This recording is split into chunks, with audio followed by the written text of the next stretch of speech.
So let's tell these stories.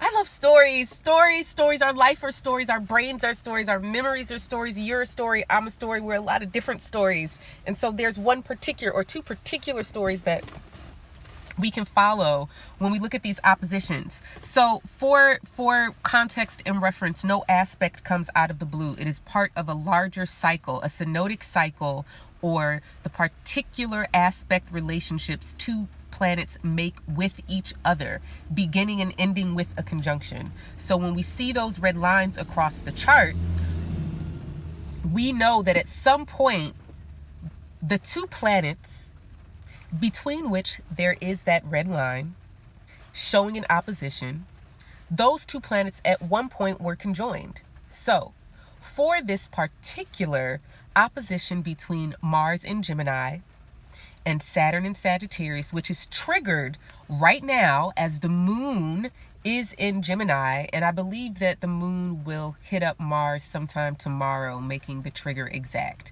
But the point is that on April 2nd of 2018, Mars and Saturn conjoined at about 14 degrees Sagittarius. So the beginning of this story, right, that centers around your Sagittarius house, articulated by Mars's movement in reference to Saturn, began on April 2nd, 2018. Okay? A conjunction begins a story. A conjunction starts something new. A conjunction brings two or more planets under the auspices. I like that word. Under the auspices, under the command, under the agenda of one particular planet. So on April 2nd, 2018, when Mars and Saturn were together in Sagittarius, they were both under the command of Jupiter, which then was in was in Libra. So if you recall back then, you may not recall because you may not have been following me, and I was not doing live Instagrams then, so I know I didn't talk about it on here. But if you recall, that was the first instance of me using this phrase mutable madness, because at that time, right, between, I want to say it was like a 2 or 3 week period that began once the sun entered Pisces in March. Every single planet in the sky, with the exception of Jupiter, was in a Jupiter ruled sign. So Sun, Mercury, Venus were all in Pisces, Mars and Saturn in Sagittarius, and then Jupiter was over all of it in Libra. So what we really saw at that time back in April of 2018, right? What we saw was what ended up being women running for office, winning primaries, and unprecedented wins for women in Congress. Okay? Right now, the United States has the most women in Congress ever in history. But it was really back then in the spring of 2018 during the primaries that it became very obvious to most people that that was going to happen. Okay? I feel like there was like a women's march at some point around that time as well. But that was going back to Jupiter, right? Because Jupiter was justice for and by women, right? Jupiter in Libra, rather. Okay, so that was the beginning. So really, we could go back and look at your Sagittarius house in this ongoing story of how do you make your life in this world a living testimony of your intentions and convictions. For many women, that meant running for office and winning. For us collectively as a society, it was understanding that the embodiment of our intentions and convictions through government representation, it felt like women were the ones that were going to do that. So we voted for them and they won. But personally, we also have been really ramping up this sense that we cannot stand to be implicit about our convictions. And so that moment was very serious with regard to that theme. Now, it took 9 months for Mars to get to Pisces and square Saturn in Sagittarius because of the long transit of of Mars in Capricorn last summer. So, Mars and Saturn conjoined in Sagittarius April 2nd, 2018. January 21st, 2019, Mars in Pisces square Saturn in Sagittarius. Okay? So if the conjunction begins something, right? You think of the conjunction like the sperm and the egg, right? The egg being fertilized by the sperm and rapid cell division occurring and multiplication until you get this embryo and then you get this fetus, right? So that square is really the first time we have the opportunity to get perspective on, to be able to see what is happening or what began at the conjunction. So all squares, even in your natal chart, are a part of a larger cycle. Something I love to do with clients in readings is to go back and see, for example, if there are two planets in an opening square, I want to go back and see when that conjunction was, right? Was it during their mother's pregnancy, right? What was going on in their family and mother's life around the time that those two planets were initially conjoined? So that the square that shows up in their birth chart is a tension and challenge that exist in reference to events that actually happened in the lives of their parents that ultimately affect them. So sometimes it's like mom and dad split up while mom was pregnant, or mom and dad moved across the country, or dad got laid off, or mom got a new job, or mom started grad school, or mom got into a fight, or mom got sick, or mom traveled here or did this or did that, right? That conjunction, even though it's not in the birth chart, represents an actual point in time in reference to a square that exists in a natal chart. So when we saw that square on April 21st of 2019, that square existed in reference point to April 2018. So don't think about the astrology and don't think about the planets. Just think about the dates. April 2nd, 2018, what were you doing? What was going on in your life? January 21st, 2019, what were you doing? What was going on in your life? Right? Now, Pisces square Saturn is that instinct square will, right? That the instinct wills us to do things that are often contrary to our conscious intentions, right? That's pretty much any square between water signs and fire signs, that it highlights the tension between the actions, feelings, and experiences that are born of instinct, meaning our biology, right? Our drive for self-preservation, our drive, our body's kind of existence in space and time, and how that is often contrary to our conscious intentions or perceptions or judgments or actions, right?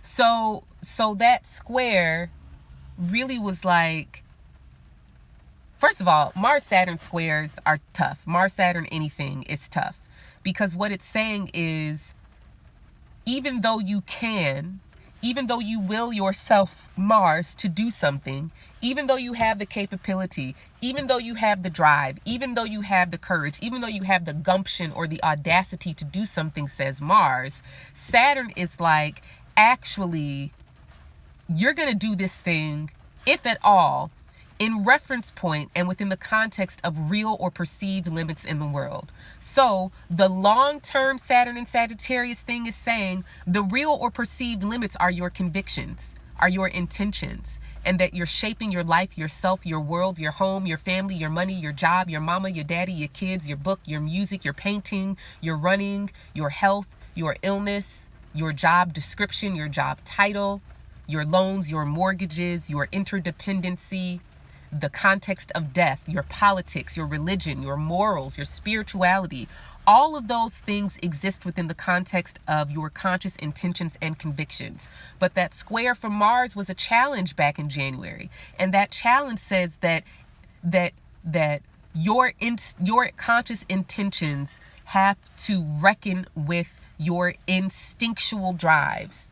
Your instinctual drives to understand the world around you through your body. That you cannot take everything at face value. What you see is not what you get, because the action is just an approximation for the intention, and the feeling is just an approximation for the experience between you and another person, right? Everything is interface. Everything is translation. Everything is interpretation. We never really perceive or see anything as it is, even though to function in the world we pretend like we do, right? So when we have Pisces, Mars, and Saturn and Sagittarius back in January, this idea that we are understanding and perceiving in some way, or becoming aware of the fact that everything is not as it seems. And that we must reckon with what we cannot perceive. We must reckon with our intention, our interpretations of our own intentions. We must understand the ways that our conscious intentions are challenged and undermined by our bodies, our instinct. Okay? So now, right, Mars in Gemini and Saturn and Sagittarius are going to oppose each other on June 14th, 2019. But I'm talking about it now because if you've been following me for any amount of time, you should have or will have heard me say or forgot that I've said that the aspect is in the application. And once the aspect has perfected, meaning those two planets are at the same degrees of their respective signs, it is over. It has happened. That is why when you watch my new moon tarot divination video that I did on Sunday, the things that I talked about in that video have been themes for people the week leading up to and the 2 weeks leading up to. Because really, as soon as the sun entered Taurus back in mid-May, that new moon story already began, because sun tells us where we're focusing, what is coloring and shaping our perceptions and judgments, so that when the sun entered Taurus, right, we already had our perceptions and judgment shaped by this particular thing, Venus, focused in a particular area of our life, so that when the new moon came, now that buildup said, all right, all of the judgments and perception and focus that you've been doing here now begins a new story. Take all the information that you've gathered, all the perceptions and experiences that you've had, and now begins a new story. So when we come to this opposition, I'm talking about it now because just like that new moon, we are in it today. The opposition that perfects June 14th, we are in it today. Between now and then, the moon is going to conjoin Mars, and moon is going to be in Virgo, square Mars in Gemini, and square Saturn in Sagittarius. Right? The moon in Libra is going to trine Mars and sextile Saturn, so that the conversation between the opposition of Mars in Gemini and Saturn in Sagittarius is going to be articulated to us from several different perspectives via the moon between now and then. So again, it's happening. It's building. You guys are so sweet. Thank you. So what is happening with an opposition between Mars and Saturn? Oppositions are always, if you go too far to the Mars side, it's like a slingshot and it pulls you back, boom, catapults you to the other side. And if you go too far to the Saturn and Sagittarius side, boom, like a slingshot, it catapults you. So what does Mars opposite Saturn say? It says that your will, your autonomy, the strength of your will, your capabilities, your drive for self-preservation. Autonomy means self-law. That means that your will is under the auspices of your own self. Okay? So that autonomy of Mars, it's saying that you can't do whatever you want just because you want to. And with Gemini, it's like you can't even say whatever you want. There are real limits in the world. There are real limits. Death is a limit. Your physical body, if you have chronic illness, you live in this body that's constantly reminding you of what you cannot do. And so you're constantly trying to find how to operate within the ever-changing, waxing and waning limits of your body. This is Saturn. This is what Saturn. People who have chronic illness, always, always, always Saturn configured with the moon, the ascendant, right? Because those two things are the body. Saturn configured in a way that it is like in in Aries or Scorpio, especially Aries. Saturn does not like to be in Aries. That more so can show developmental delays or difficulties or changes. But anyways, it's a whole other conversation. The whole point being that Mars opposite Saturn says that your will and autonomy and drive for self-preservation must reckon with the real limits of what is possible in the world. And remember, Saturn in Sagittarius says that the real limits are defined by conviction. Saturn is not at home in Sagittarius, okay? It is peregrine. Peregrine means it's like, what is this place? A phone? What do I need with this here? Saturn in Sagittarius is like, what is this? What do you mean conviction? How is a conviction a limitation? Absolutely. One of my new phrases for this Saturn and Sagittarius transit: precedent is not a framework for progress. If what you are doing is only possible in the context of what has already happened, that's not progress.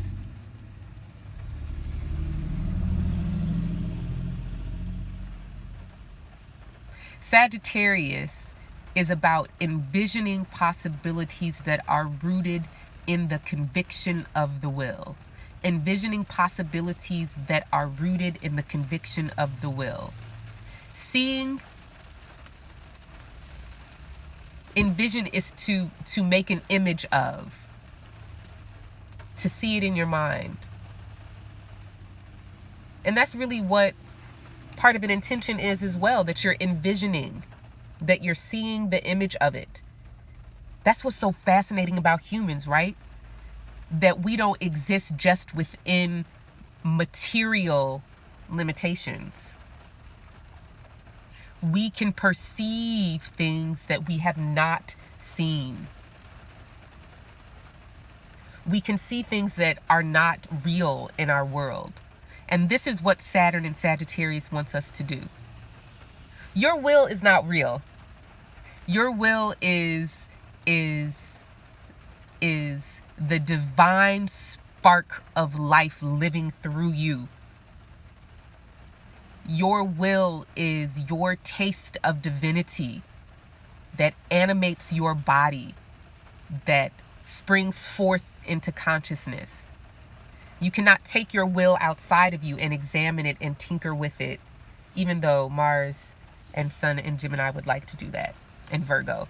Virgo would love to just replace parts and unscrew and upgrade and put in a new motherboard and solder together the thing. Yeah, right? Gemini. Virgo would love to do that to the will, but that's not how the will works. The will is the spark of divine fire and consciousness. It's your personal capacity to interface with divinity, which is the capacity to create, to move, to think, to perceive, to envision. Right? So if Saturn is in Sagittarius and Mars is in Gemini, Gemini takes things at face value, and you must take things at face value. I'm getting in the car and I'm putting the key in the ignition. I'm not going to sit here and think about the person who made the car and whether or not they're right. If I'm in the car and I have the car, I'm just going to drive it. But Saturn and Sagittarius is like, actually, you need to think about that car, because is this car an embodiment of your intentions and convictions? And you can take the car as an analogy for your will. Is your will an embodiment of your intentions and convictions, or is something else motivating you? Is something else driving you? Is something else pushing you? And is this thing, are you even aware of it? Right? Okay. I got to do this other thing and then it's going to be shorter. Thank you guys. Okay, I'm going to do this other thing and it's going to be shorter because I got to go. Okay. Next, we're talking about Sun, Jupiter. I hope y'all got that. Sometimes I'll be talking and spirit takes over me and I don't really know what I said. I don't even know if it was cohesive or if it made sense. I hope it did. But now we have to talk about Sun and Jupiter. This one's shorter because Jupiter just entered Sagittarius in October. Jupiter in Scorpio. What's the story? How does your survival instinct shape how you interpret your self? How does your survival instinct shape the story that you tell about who you are, what's possible in your life, how your life and your world works? It's all a story, my friend. It's all a story. Who you are is a story. And Jupiter is always here to say, tell a new story, boo. Sometimes it's like, tell a new story and you didn't think that you were capable of doing this really terrible thing, but you are now. What? Or, wow, I bet you never thought that you could do that ever, ever, ever, ever, ever, ever in your life. And look what you're doing. Jupiter always says, here lies the story that you've told about this particular area of your life. In the case of Jupiter in Scorpio, this story is about the conscious and unconscious ways your survival instinct has shaped your narrative of self.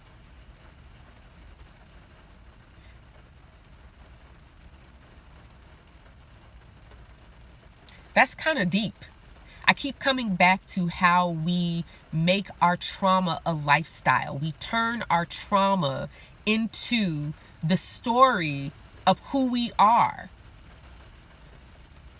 But this transit is asking you to stop.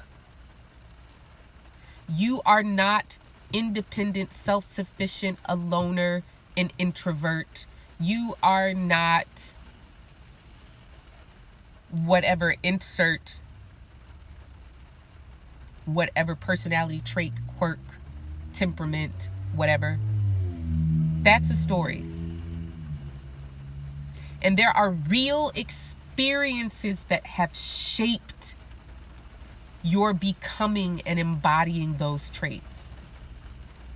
And so it's important that we find that thin line, that thin bandwidth between conscious choice, rationalization, and instinct.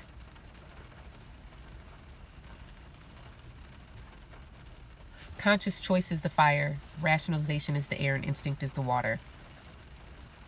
Okay? So when we find the fine line between those things, we are able to admit, to acknowledge, to hold accountable other people for the experiences they played a hand in shaping us to be a certain way. This is what's so hard about this, because the psychology of self-defense says that we want to tell the story that maintains a cohesive narrative of self. That when we start to feel fractured, right, it creates a crisis of personality. It creates a crisis of personal integrity, right? So that when we acknowledge and say, wow, that person abandoned me, that person rejected me, they hurt me, they abused me, they didn't love me, they lied to me, right? When we say that, it feels to our psyche that we are stripping power from it, because our psyche wants to say, well, they didn't hurt me, I'm strong. Ultimately, it was for my good. Fuck that shit. I chose it before I came here. That is some psychological self-Jedi mind trick if I ain't seen it in my life. When in fact, if we want to talk spiritual and universal law, justice is one of them.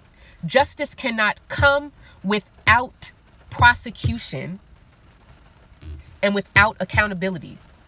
So this one line, right, of really acknowledging what has happened to you in your life and how that has shaped you. And you don't have to be that person. You don't have to be that person. It may be hard as fuck to not be that person, but you don't have to be that person. You really can tell a new story. That's what Jupiter wants you to do. To tell a new story, to acknowledge what has happened to your body. Things that you may not have memory of, language to articulate. The body remembers. Implicit memory. Your body remembers. And I tell you over and over and over and over and over again, I'm getting my clients sitting with me, telling me how in their therapy sessions and in their dream and in their journal work, all of these things are coming up and they're reinterpreting their past experiences, understanding that they did not consciously and choose to be the way that they are, that something happened to them. Do you have the courage to acknowledge what has happened to you, even if it means holding the people in your life who perpetrated it against you accountable? Are you willing to choose yourself first? Are you ready to tell a new story? So the key is that when we acknowledge those things, we can really choose with conscious intention. We can really then embody our conscious intention. Sun and Jupiter, right? Back in November 25th, I believe, of 2018 together. Sun is our judgments and perceptions, right? So wherever the sun is in our birth chart, it is articulating to us what shapes our judgments and perceptions. Can we trust our own judgments and perceptions, right? So the sun and Jupiter really did start this story of new things coming into our purview and awareness, right? New things coming into our perceptions, having us question our judgment, question the stories we tell about who we are, upsetting that integrity of self that has made us feel fractured over these past few months, ripping us apart and saying that this very thing that you've held onto and possessed as part of who you are, what if it wasn't true? What if you interpreted the facts of your life in a way that does not serve you at present? And if you reinterpret the facts and revisit the events of your life, now reading it in terms of, I had to do that to survive. I didn't choose that. Why would I choose this person over and over and over again for myself? Why would I choose emotionally unavailable people over and over? Why would I keep trying to get love from someone who has rejected me and hurted me repeatedly? Why would I do that? This is not a flaw in who I am. Something happened to me. And when I acknowledge that, it empowers me to act with conscious intention. You cannot do your Saturn and Sagittarius work until you do your Jupiter and Scorpio work. You cannot make your life a living testimony of your conscious intentions and convictions until you acknowledge that not every choice that you have made has been conscious. And can you make room in your life, in your psyche, in your mind? Can you sit with the tension of a fractured narrative of self? A fractured story, a fractured identity? Can you sit with that intention, that tension long enough to say, wow? Can you sit with the discomfort and not have to reconcile it? Not everything can be reconciled. Not everything can be harmonized. Not everything can be made to coexist peacefully. Sometimes you have to estrange yourself and distance yourself. Sometimes you have to feel yourself separate from the people, places, and things that have shaped this particular part of you so that you can see it is not you, that it's your environment, it's your mama, it's your daddy, it's your hometown, it's your job, it's your co-workers, etc., etc., etc. So we had the square between Sun in Aquarius and Jupiter in Scorpio March 13th. So again, the square between the Sun and Jupiter, now going back to that conjunction that was like, oh, your perceptions and your judgments and how you've interpreted them. Let's roll, because I'm about to show you some things, right? That was that Sun Jupiter conjunction. And you may not have even fully understood and comprehended how what was happening in your life was relevant to that whole concept. But I bet you by the time you got to March 13, 2019, you could see how your judgments and perceptions were being deeply challenged, how your narrative of self had the tension came and the fracturedness emerged so that you were left sitting in a chasm, left sitting in an abyss between the story that you've told about who you are and the possibilities of who you could be, should you choose with conscious intention. Should you embody your convictions? Should you acknowledge the powerlessness you've had in your sense of self being shaped? That your narrative of self is built without your consent often.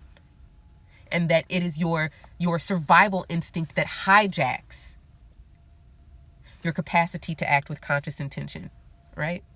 So when we got to that square,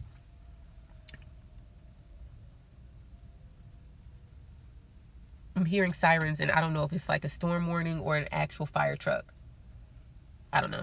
Anyways, so when we got to that square between Sun in Aquarius and Jupiter in Scorpio, now we're talking about self-determination. That is one of the hardest squares ever, right? That square is hard. What was going on in the middle of March for you? That Mercury retrograde and Pisces and Aquarius and all that bullshit that was going on. That square between Aquarius and Scorpio is hard because our survival instinct, the one that preserves our narrative of self, not our body. Dissociation is the way that we maintain integrity of self. We say, oh, that's not me. This is just happening. Or it's not happening, or that's really interesting, because we cannot really process what's happening in that moment.